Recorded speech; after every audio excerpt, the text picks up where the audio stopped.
سأتلو عليكم ما تيسر من سورة القيامة. بسم الله الرحمن الرحيم.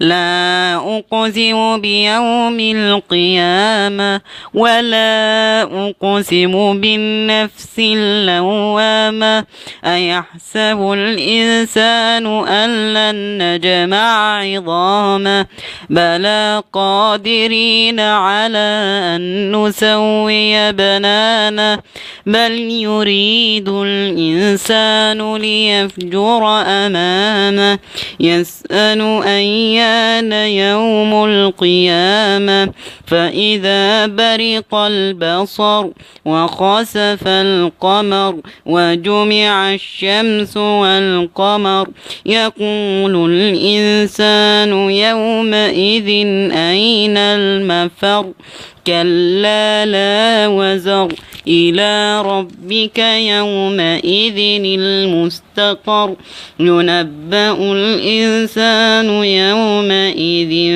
بما قدم وأخر بل الإنسان على نفسه بصيرة ولو ألقى معاذيره لا تحرك به لسانك لتعجل به صدق الله العظيم.